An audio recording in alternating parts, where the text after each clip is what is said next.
Hey guys, I just got home from work and I'm getting ready to load up Netflix and watch the anime, the Dragonauts that I've been watching, and I've been enjoying watching it. But I got mail today, and I'll show you guys what I got. And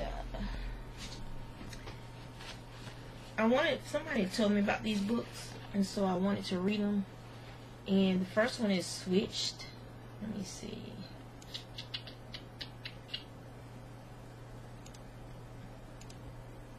There you go. So that's the first one.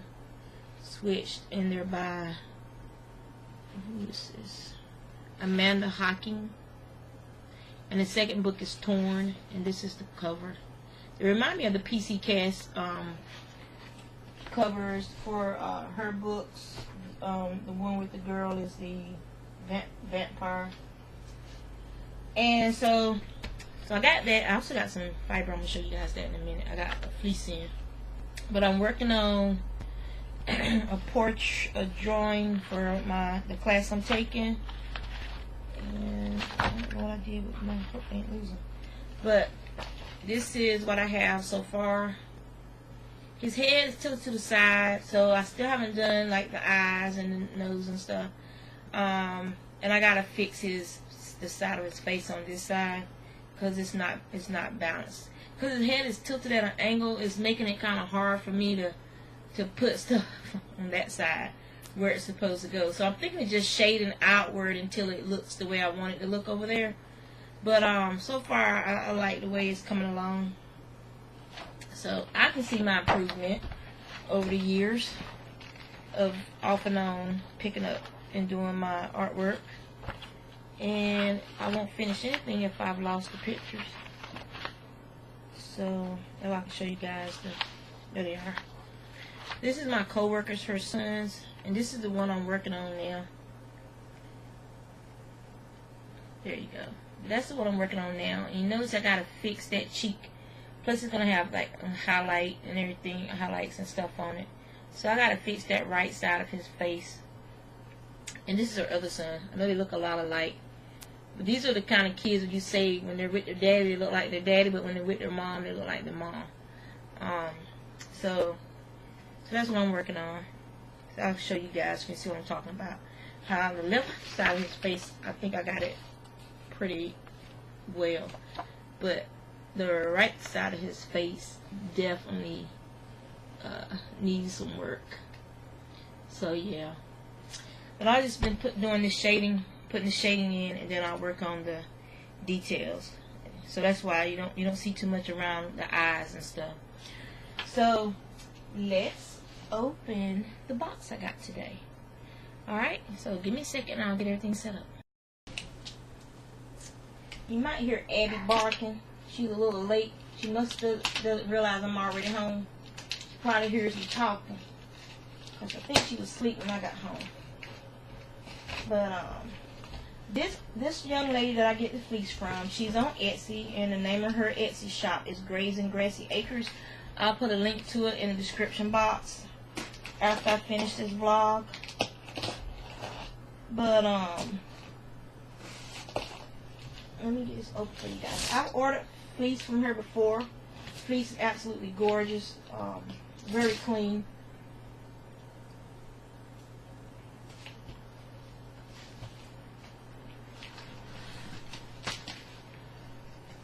And so this is an entire fleece. This is about 6 pounds of well-skirted fleece. And it's a Cordell. I think it's a Cordell. Man, let me see.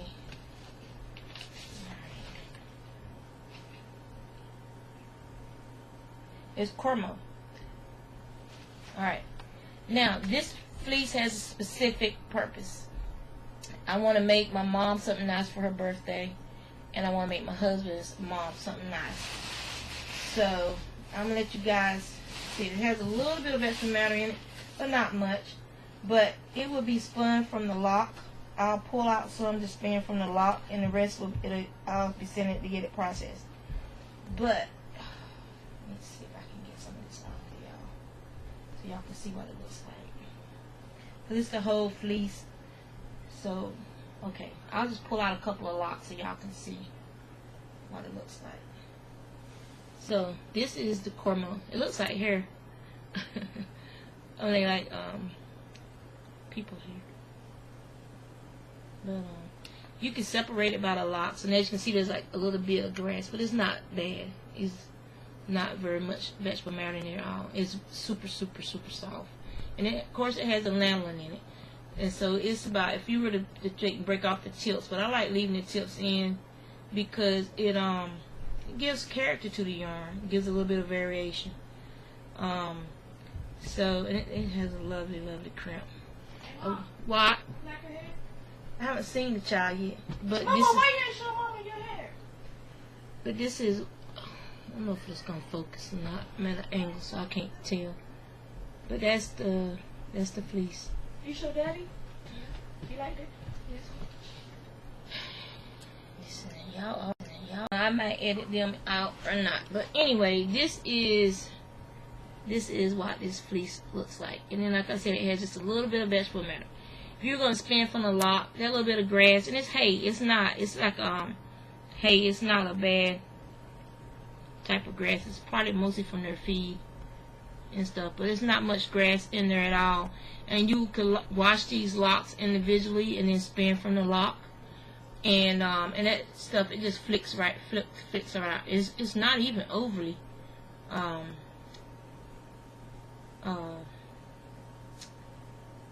lanolin. The lanolin isn't very heavy on this fleece at all. Well, not the part I'm messing with right now. And it's definitely barnyard. It's not a stinky barnyard. It's like a hay kind of smell. Like you're on a farm. I mean, I grew up in the country and stuff, so this stuff doesn't bother me at all. The smell, I'm surprised. But there's a little bit of second cuts in there, so you see that's a second cut. That's what they call a second cut. You don't want that mixed in with your fiber, so it needs to be shaken out, just shaking it just a little bit, just to knock the rest of these second cuts out. But overall, it's an absolutely gorgeous fleece, which is why I bought it, because I'm gonna spin it into lace weight yarns to make a nice project for my mom and my mother-in-law. This is just, oh, I'm just so amazed at the color. It's like a dark chocolate. That's what this color is. It's like a rich dark chocolate. I wish y'all could touch this. It's absolutely amazing fiber. Absolutely amazing fiber. Wonderful, wonderful fiber. But so yeah, so I'm really excited about that. So, like I said, I'll probably take out about a pound of it for me to process myself, and that way I'll take you guys and show you how I process fleece by hand. From washing it, if I don't think I'm gonna cart it because I'm gonna be spinning it from the lots. From washing it, letting it dry, and I'll show y'all on some different fiber. I'll show y'all how I use my drum carder and my picker and stuff like that. But yeah, I was really, really glad that she had more of that to sell, because it was, the picker doesn't do this fleece justice. It is a I love it. I'm like, you know what? I think I might reserve that sheep for next year. So that's what I'm talking about. That's how nice that fleece is. So today at work, the phones were quite busy. It's Friday the 13th tomorrow, which is probably why. But it was a lot of redundant, useless phone calls. People who, okay,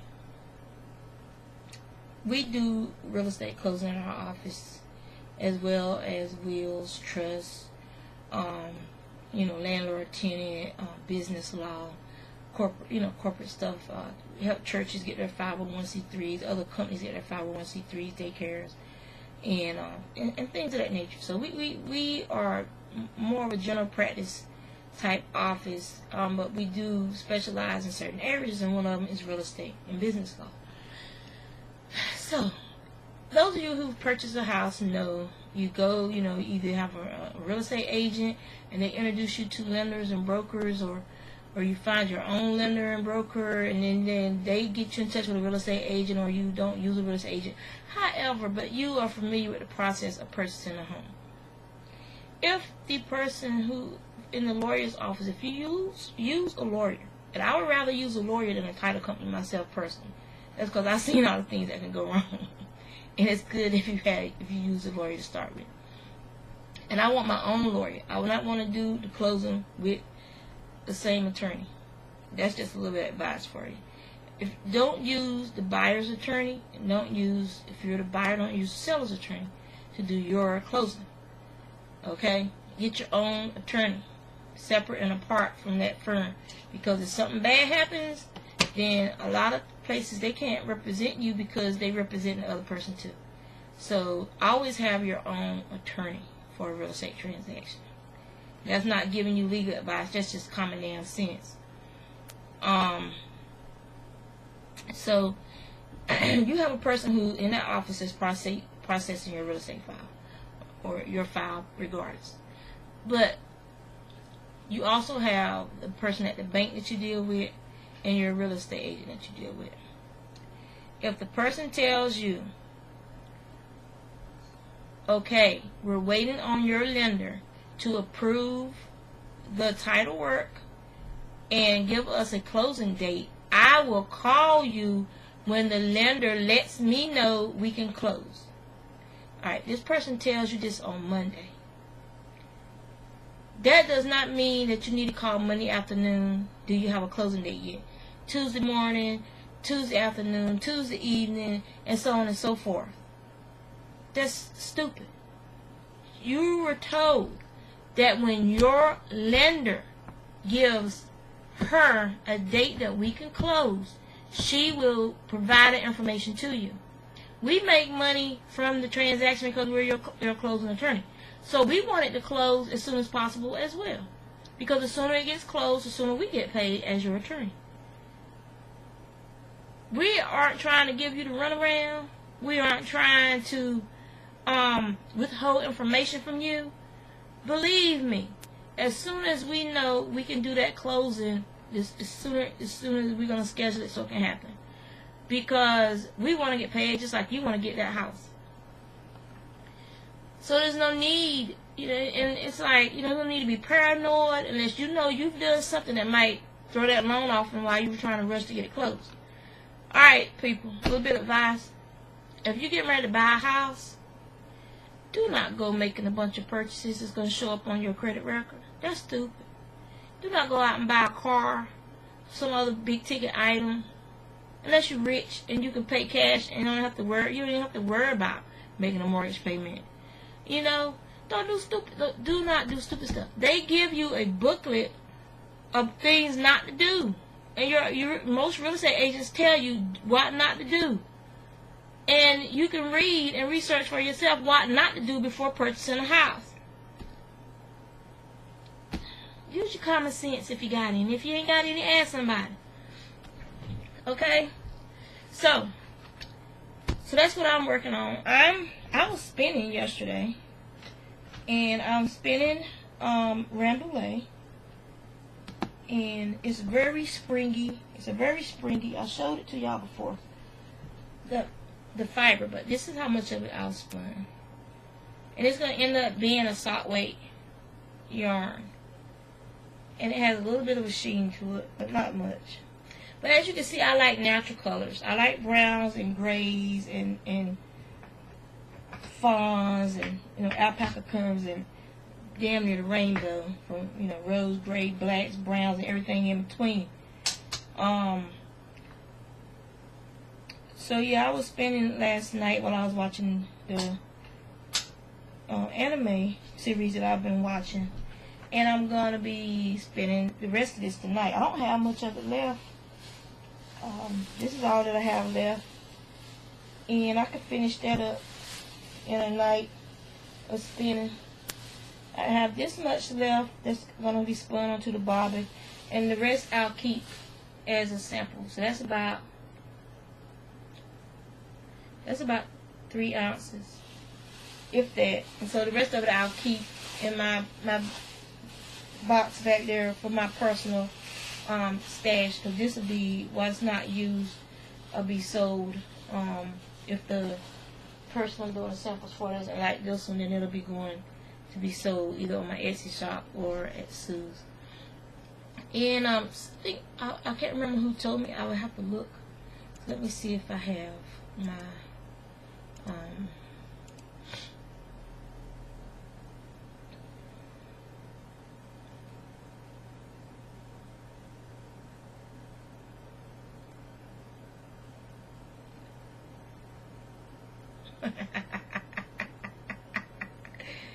okay.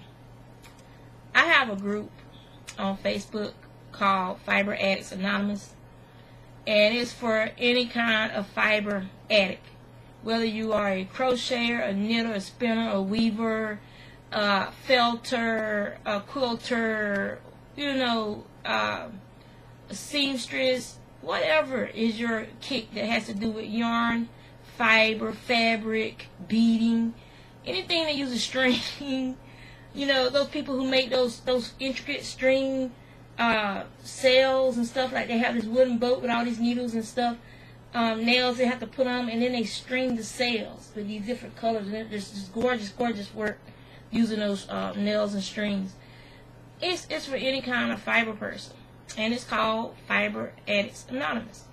So, and you can put where you get your sources and stuff for the fiber that you buy, the beads or whatever. It's like, you can put a document and share that information with everybody. So it could be like a good resource, especially if you're going out of town and you happen to be in an area, and you can check and see if somebody in the group is nearby, or hey, do you know of any stores near here that's in that area that you're going to be visiting.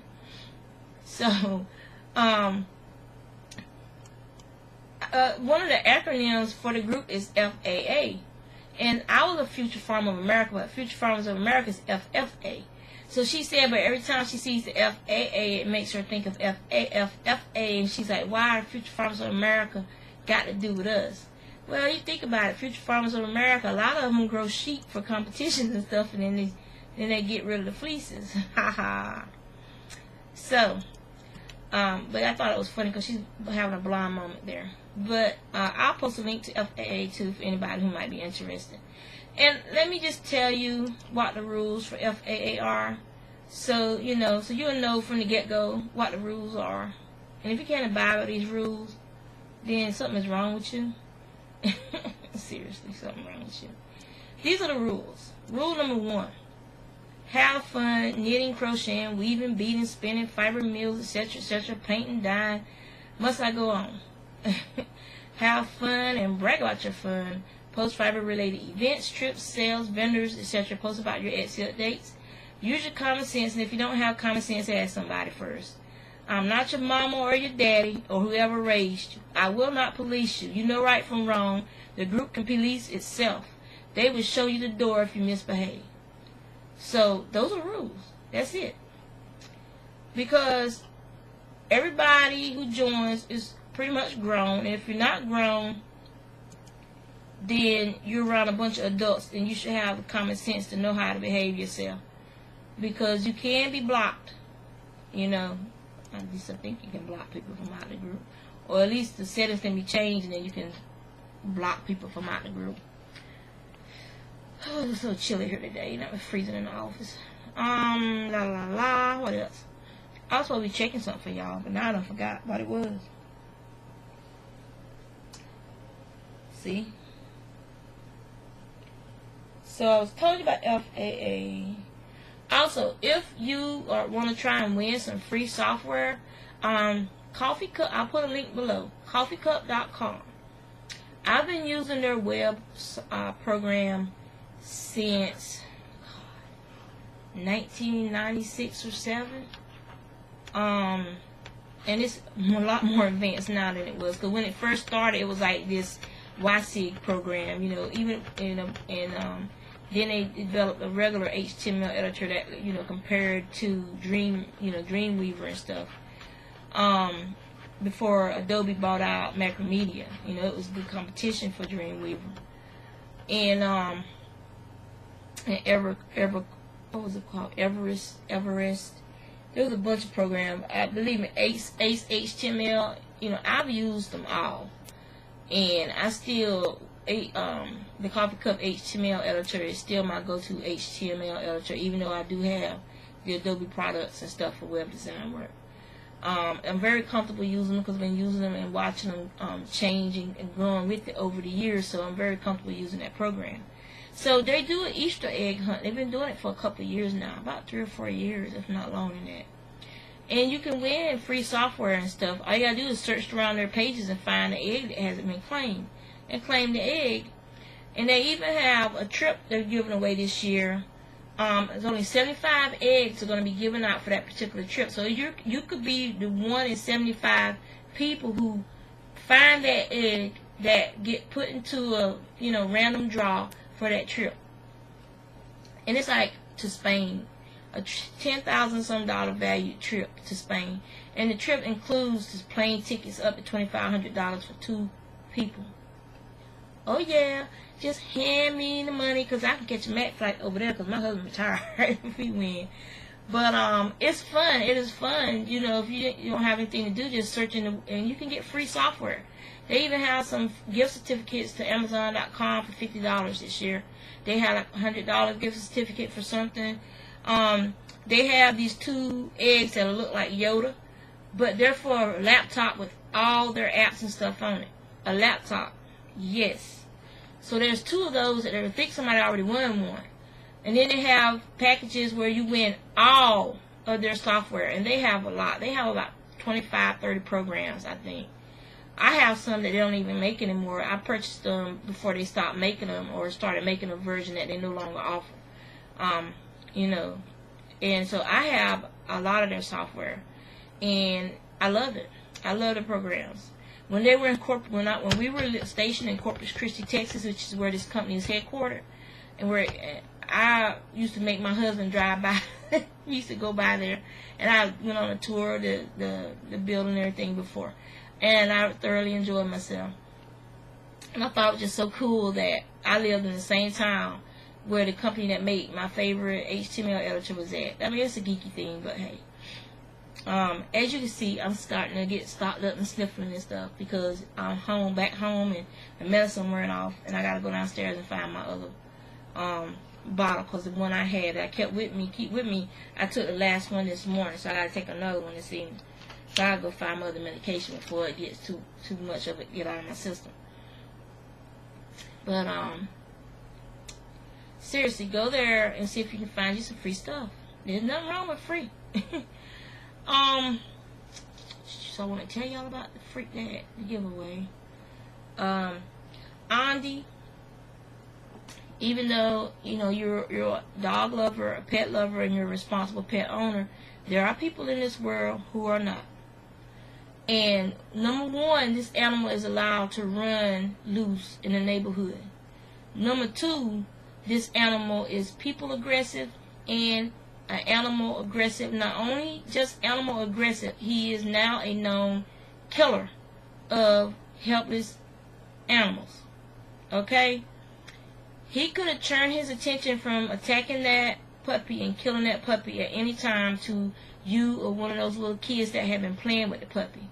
He could have snapped and jumped on one of y'all just that quick. And then everyone's seen the horrific injuries that children suffer from the attack of dogs. Children get killed by dogs just like another animal would, because they're so small and frail, and a bite that doesn't seem bad to a person from the outside, those teeth can go a child doesn't have, if it's a small child, a child doesn't have a lot for that, meat for those teeth to travel through. And so a bite that will only be puncture wounds through the muscle on an adult could actually potentially, because the child's bones aren't as hard as ours either. A bite could go through that child's bones. They can end up getting a bone infection. This could be just a horrendous thing for a child from an animal, because it's like this: if that dog is running loose like that, not being taken care of to that extent, then I seriously doubt that dog's getting his shots and stuff every year either. So that dog potentially may already be rabid or something, and it needs to be reported. You're not ratting out your neighbors. You're removing a vicious animal off the street that is not going to be an if he attacks a human being. It's when he attacks a human being. He's come close to getting you a couple of times now. So, it's time for you to say enough is enough. And contact the authorities and let them know. And don't just contact the police. Contact the fire department. It might be a volunteer fire department. Your police and your fire department might be the same building, same place. But contact the Humane Society. Contact any animal rescue societies that might be no-kill. Let them know that there is a loose dog in your neighborhood that's animal and people aggressive. Do they know anyone who can help you? You may have someone in the region who trains animals that might be willing to come down and get the dog and see if they can rehab him. And if they can't rehab the dog, if this dog is too far gone, even with all the training and love and care and that they can give that dog, this dog can't be rehabilitated, because just like there are people who can't be rehabilitated who do horrible things, there are animals that are the same way. Then they can have the animal humanely euthanized and you never need to know about it. But you did everything you could to help the dog. But just like people, sometimes you have to learn how to help yourself. I just don't want your husband to be putting a post up telling us that you had no choice, you had to go to the post office and this dog attacked you and you're in the hospital or something. Or for you to be upset and crying and feeling guilty if the dog does attack a person because you didn't turn the dog in. Turning the dog in, contacting someone who can do something about the dog is the lesser of all evils. And that's how I feel about that. If Tater broke loose and attacked somebody in our yard, then and he gets his shots and stuff, he'll be attacking someone in his yard, someone who trespassed on our property. But if the law said, well, your dog's a vicious dog, you have to have him humanely euthanized, I have no choice but to do that, because I can't afford to move anywhere else. Even though someone, that's how stupid the law is sometimes. Even though someone, broke into your property, trespassed on your property, trespassing his habitat, it's our fault. It will be our fault. And if he, even though it was not technically his fault, he was protecting his property, which is what he's here for. Our insurance company could say, well, either you get rid of the dog or you follow the court's ruling or whatever. Or, there's just a lot of stuff could happen.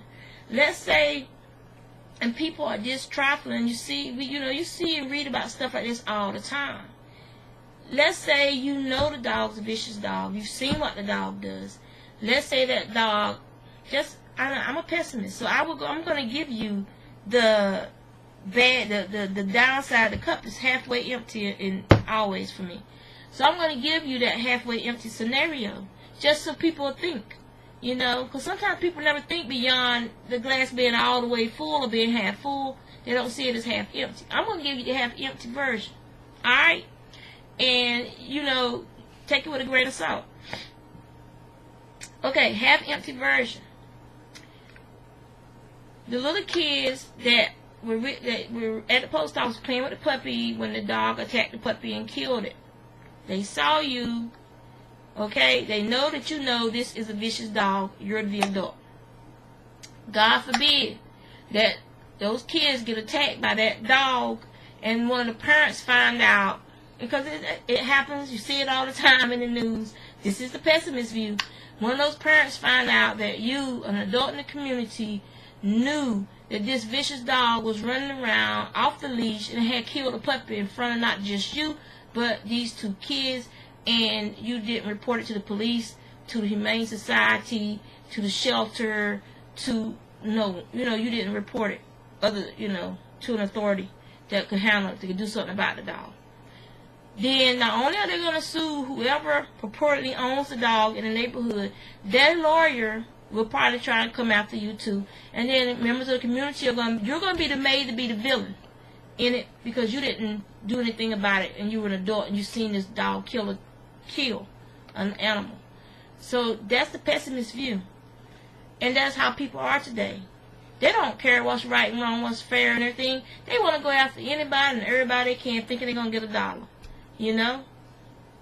And you're not the only person this dog is probably harassing. You're not the only person this dog is probably terrified of the dog. But you're new to the neighborhood. So, you know, you don't have to let somebody know who you are. It could be an anonymous phone call. You know what I'm saying? And then the police investigate. They catch the dog. They take the dog on by the business. I wouldn't want him running around my neighborhood. We got a lot of little kids out here that play and think everybody's dog is their friend. And I know these kids will approach the dog. And some of them are probably just as small as the dog. There's a couple little boys right here. I don't know. I hope they get taller than what they are, but they're gonna be little short people, small people. What they call them now is politically correct. Little people. These boys are already in 2nd and 3rd grade, and they still look like preschool or kindergarten. That's how small they are. And they come. The people in the family is on the shorter side, but these kids are very short. And they have the longer trunks and the shorter arms. So I'm thinking they might end up being little people. But it wouldn't take anything for a dog to harm one of the little boys to be just messed up for life or killed. You know, so I know it seems like I'm ranting about it, but I don't want you to be crying about this dog anymore. Okay? You know, it's not right. It's just not right. It's not your dog. There's no reason for you to be, you know, be upset, be angry, be mad. But do not feel sorry for this dog. Feel sorry for the people who let this dog become what he is today. The dog is not a person. The dog is a dog doing what unsocialized dogs do. You know what I'm saying? So, don't feel guilty about it. Do not feel guilty about it. Just do what you gotta do to keep you safe and keep the children in your neighborhood safe. You know, be their voice. You know, police might not believe we saw them calling saying, we saw this dog kill a puppy by the post office. A lot of times police aren't going to listen to a child. But if an adult also calls and tells the police, well, I was on my way to the post office, I'm right outside, and this dog chased me there, and then he attacked this puppy these little kids were playing with and killed the puppy. You know, it's just different coming from an adult. So, as y'all can see in the video, my daughter got her hair done. That was the tall one is actually my baby girl. The short one is she'll be 20 on her birthday in May 1st. And then I also have one older than her.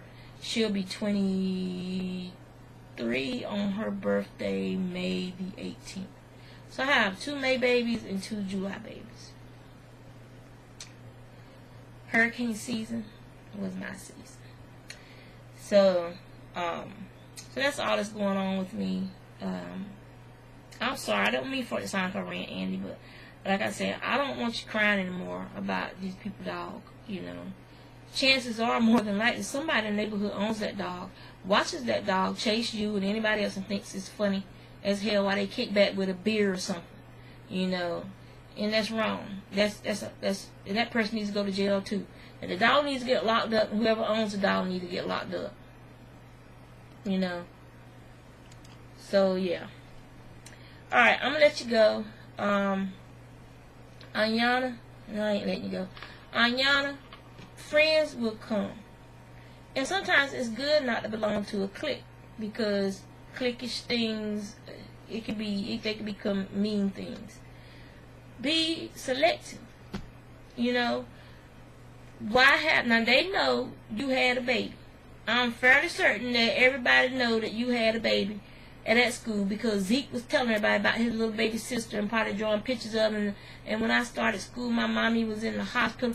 People at the school know, and parents have overheard. People know what your situation was. And none of them have made any effort to include you, befriend you, and whatnot. Then don't worry about it. You know, friends will come. And it'll be friends who are like-minded like you, who may have a small child at home too, that they, you know, home taken care of, gardening, you know, trying to do your craft thing. So don't let it get you depressed. Okay, do not let stuff like that get you depressed and down. Like you said, next year will be a new year. You know, the baby will be older, and it might be easier for you to make new friends at the beginning of the school year, but be selective. You know, and just, you know, just from the pessimist thing. My mom and them always told me everybody ain't your friend. And just like you have family that unfortunately you related to them by blood, that don't mean they're your friends either. So just be selective and be careful, and look for quality over quantity. Susie Cusey, girl, we saw you get born. I really like those bright colors on you. I love that yellow. It was like a shrug vest, and I was wondering, like, if you add another button to it, if it would be more of a vest-like vest than a shrug, and maybe add to the back, make another piece to give it like a little bit of not necessarily pleating, but what's the word I'm looking for? Like a not even like a bustle kind of thing. Y'all know what I'm talking about. So it'll have some drape. Yeah, so it will hang, maybe have just a little bit of flourish to it at the bottom, a little bit of wave to it, and go hang down lower. But I really like that color on you. Look, that color is good for you. It goes good with your skin tone and everything. That yellow that you had made that out of. Stop giving away all your stuff. It's different when you're selling it, but stop giving away all your stuff. And when you make stuff for you, it's for you. Daggone it. And I like the Afro puff rage. It's kicking. You bring it back them 80s, girl, where they used to have the two-tone hairstyles and stuff. But you bringing the 80s back, so you go ahead. Rock on with your bad self. And what else? Rose, thank you for the kind comments. And who is it? In the movies, he got, y'all watch his videos. If it's not on mine, then go to BejeweledHedgehog's video and look in her description box and get his. It's in the movies, and he got some yarn, y'all. Whatever. But I'm on a yarn diet. I can't buy any yarn. If I want some new yarn, I gotta make it, or I gotta go over there in that box and or my drawers and pull it out. I think what I'm gonna do is I'm gonna get some of my sock yarn out and make like some hats and fingerless gloves with the sock yarn, and that should be fun because some of those sock yarns I got some fun colors on. I'll have to show y'all some of the sock yarns I have. That 5-drawer is it? You can see the top drawer from here. That whole thing is full of mostly sock yarns and lace weight yarns and some mule spun yarn and stuff.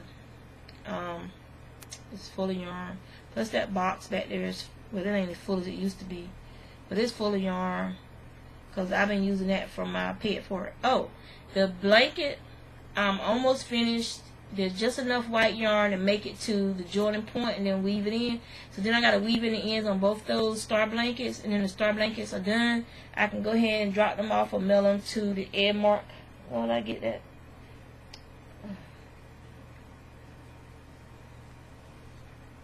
Oh, it's off of that. It's off of that fiber.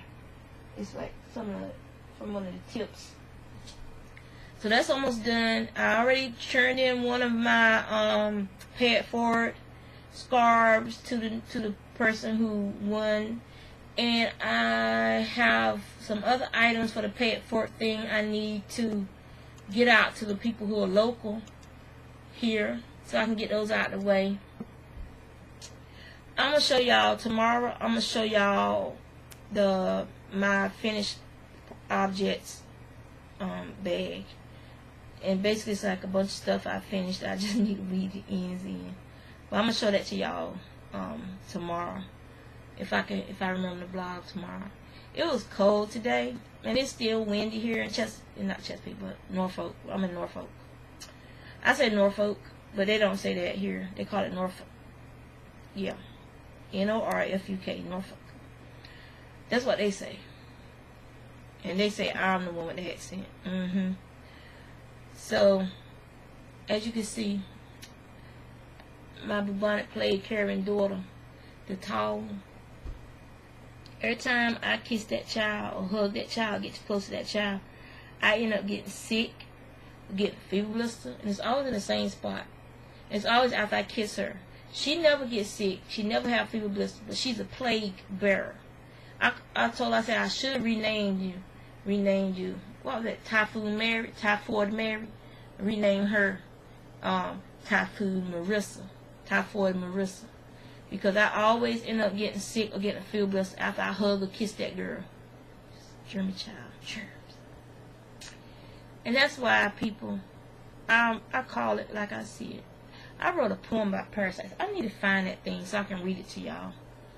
And it was from the perspective of a pregnancy being a parasitic relationship. And it is, if you think about it. You never thought about that a baby is just like a tapeworm, sucking the life out of you.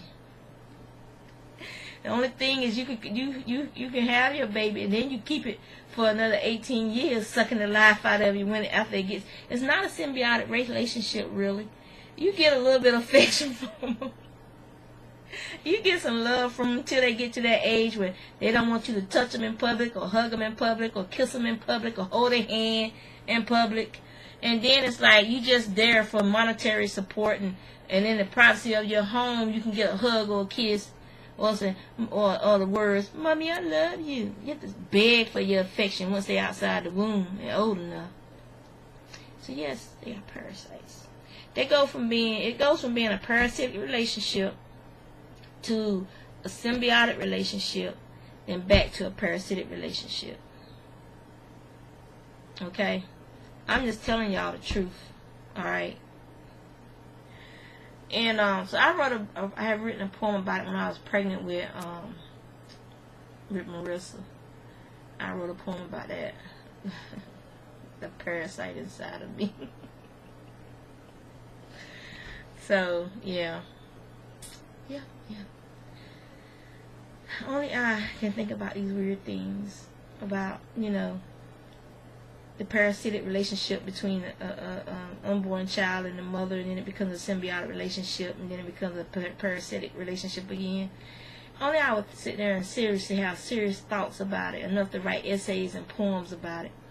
Only I would sit there and think about the fact that in this day and age, with the vocabulary we have, with the understanding of the scientific world that we have, only in this day and age would a person believe in angels and demons, in heaven and hell, and not believe in extraterrestrial life forms. Okay? Only someone with an ego like human beings would not believe that there is a possibility that there are life forms out there other than us and the angels and demons. That's fine. You look at the vast variety of life on this planet. We used to think we were so special, so alone. And now they're discovering through science that there are not just hundreds, but possibly millions of Earth-like planets out there in this universe. Okay? And there's probably on one of those worlds is a life form similar to us with the same ego tripping. We the only ones. And then they meet. Alright, I'm just tripping now because I'm tired. Alright, y'all. I gotta put these videos together. So this is gonna be a long video. Today is matinee with Juanita Day.